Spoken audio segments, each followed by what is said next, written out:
What are the negatives of quitting your job? The first is profile and gap. Obviously, it creates a problem with your profile and it starts building a gap in your profile. And the second very important aspect, which a lot of people don't understand or miss out on, is that when you prepare for CAT, it's not just about the studies you do, it's also about taking the exam under pressure.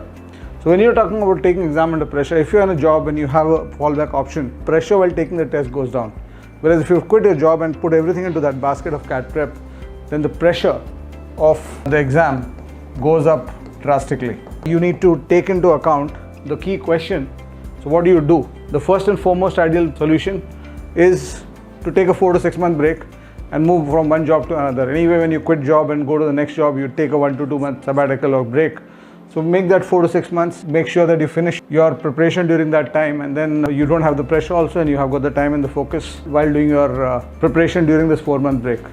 If that's not possible for some reason, the second option is take up a less demanding job and go to a job profile which is less demanding than what your current job profile is. That's the second option.